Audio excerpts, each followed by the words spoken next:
Okay, so again, summarizing back leg looks very good. Just keep the knee in front of the foot there, and then don't try to spin it. With the front side, when we land, we want that front shoulder still square to that target line. Okay, we don't want to fly open. Part of that's the back foot.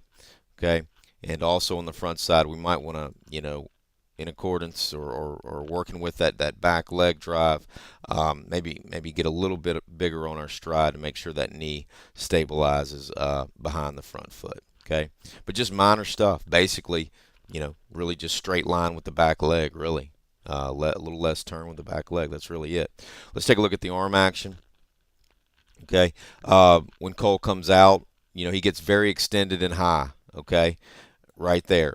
Um, this is taught quite a bit, and I don't like it. It tends to stiffen the arm up prematurely, which can lead to a wider arm action through release. Okay, so he gets high here, and you can see how straight it is. So what has to happen is he starts to bend up high as that bone begins to turn. You see the bone in the upper arm, the humerus, this bone here is going to turn as it lays the ball back. Okay, if you can see that turning action, you can really kind of see it here in our professional.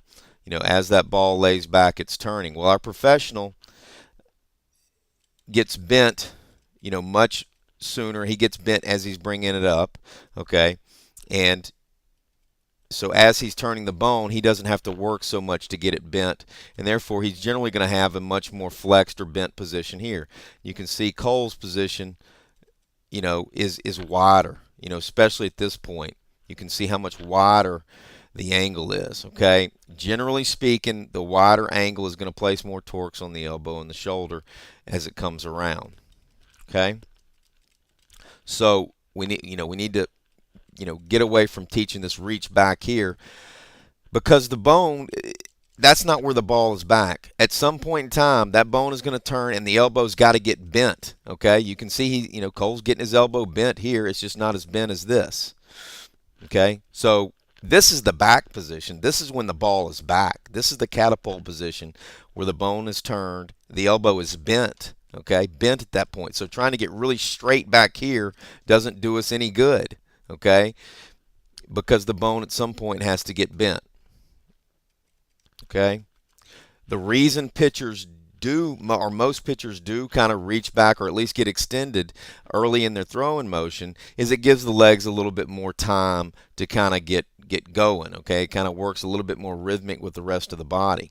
Okay, but to reach back like this is giving you power is ridiculous. Okay, you want to keep the arm loose and relaxed so that it can easily rotate or lay back, and that bone can easily get bent for you right before you go to release. Okay, then it's going to spring into extension.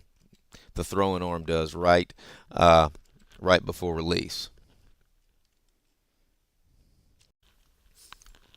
So just knowing that right before release, that bone is going to turn, lay back, and that elbow's got to get bent.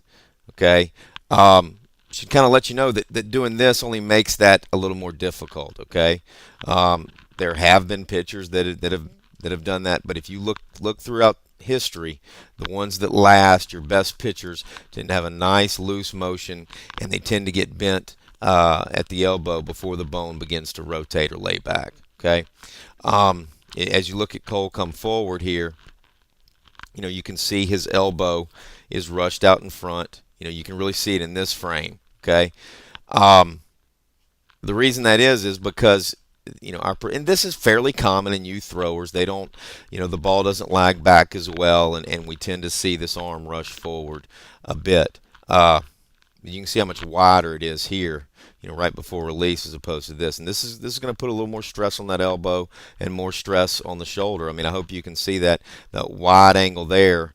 You've got more torques working on the elbow with that wider angle, and more torques working on the shoulder as opposed to being bent through there. Okay, so and you can see it creates less lag because the ball is now rushed forward. Okay, so and you can see our professional that right before release, you can see how much more catapult he's got left, okay, as the ball is lagged back.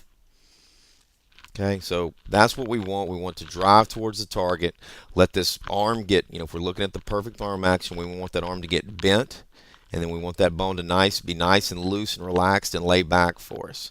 Okay, and so trying to come out and reach back here kind of locks that arm out. It reduces some flexibility with it. So what is my solution? Again, I don't recommend a major drastic change. I would recommend stop trying to do this, relax the arm, okay, and work a little bit on coming out of the glove, maybe a little lower, okay, a little bit more like this, and then as you bring the ball up, work on getting bent a little more. It's not going to happen overnight. It's going to take some time.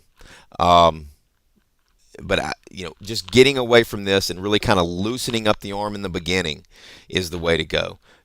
Kole's an outstanding pitcher. He's throwing very hard, but we've got to kind of work away from getting this arm really stiff early on in the throwing action, and learn to let it stay looser. I think loosening up will allow him to get bent a little sooner, which is going to allow that arm to lay back a little better, okay, and reduce this widening here. So real simple. Just quit doing this.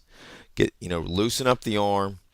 You could even work on kind of pulling the ball up into this position, kind of like a lawnmower action as the ball's here, and you kind of pull up here. Just kind of around the house, kind of doing it like that. And then, when he goes to throw in the games, just kind of, just do what you got to do, because it's going to take some time to change that action. But bottom line is, we don't want this stiff arm starting here. We want a loose arm, that's getting bent before it begins to lay back. We don't want to be real wide here.